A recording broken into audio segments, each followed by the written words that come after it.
ये कहानी है दो दोस्तों की और उनकी दोस्ती की शुरुआत हुई थी अभी कुछ दिन पहले हॉस्पिटल के कमरे से, जहां पर वो दोनों एडमिट थे। तो दोनों में से जो एक था उसको अभी कुछ दिन पहले एक पैरालिसिस का अटैक आया था, जिसकी वजह से गर्दन के नीचे की उसकी पूरी बॉडी पैरालाइज हो गई थी और वो अपनी एक उंगली तक नहीं हिला सकता था। और पूरे दिन जो भी नर्स उसके पास में आती वो उसको एक ही बात कहता कि मुझे कोई ऐसा इंजेक्शन दे दो जिससे कि मैं मर जाऊं, अब मैं और जीना नहीं चाहता, ऐसी जिंदगी का मैं क्या करूं। तो उसका जो दोस्त था उस कमरे में, क्योंकि वो चल फिर सकता था, तो रोज सुबह और रोज शाम को उस कमरे में एक खिड़की थी, उसके पास में जाकर के खड़ा हो जाता और अपने दोस्त को बताता कि उस खिड़की के बाहर क्या चल रहा है। बिल्कुल नीला आसमान है, सफेद बादल है, हल्की हल्की हवा चल रही है और कुछ पंछी उड़ रहे हैं। एक बहुत ही सुंदर बीच है जहां पर कुछ बच्चे मिट्टी के घरौंदे बना रहे हैं। कुछ लोग हैं जो वहां पर बैठे हुए बस समुद्र की लहरों को देख रहे हैं। कुछ लोग जॉगिंग कर रहे हैं, कोई एक्सरसाइज कर रहा है, कोई पतंग उड़ा रहा है।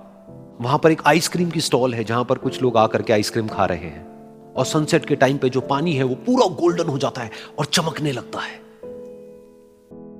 तो शुरू में तो जब उसने वो सब बताना शुरू किया तो उसके दोस्त के ऊपर ज्यादा असर नहीं हुआ, लेकिन धीरे धीरे उसके अंदर जीने की चाह जागने लगी। अब वो सुबह का इंतजार करने लगा कि जल्दी से सुबह हो और मेरा दोस्त मुझे बताए कि आज यहां पर क्या हो रहा है। कुछ दिन तक ऐसे ही चलता रहा। फिर एक दिन जब वो सुबह उठा तो उसने देखा कि सामने वाला बेड खाली है।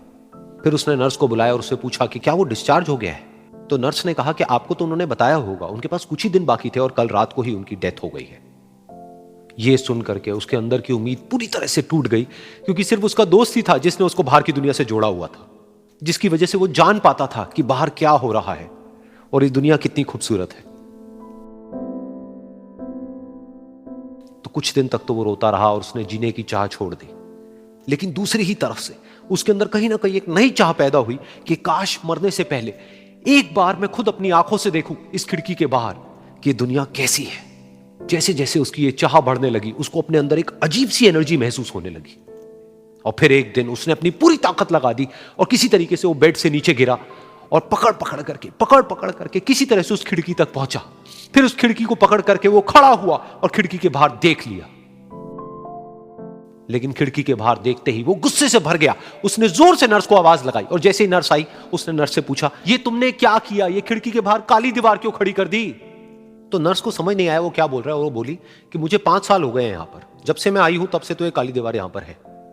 तब जाकर के उसको समझ आया कि उसका वो दोस्त उससे झूठ बोल रहा था। और उसने नर्स से पूछा, अगर ये काली दीवार पिछले 5 साल से यहां पर है तो मेरे दोस्त ने मुझसे झूठ क्यों कहा। तो नर्स थोड़ा सा मुस्कुराई और बोली कि मैं ये तो नहीं जानती कि उन्होंने आपसे झूठ क्यों कहा, लेकिन मैं इतना जरूर जानती हूं कि जो भी कुछ उन्होंने आपसे कहा उसी वजह से आप अभी अपने पैरों पर खड़े हैं।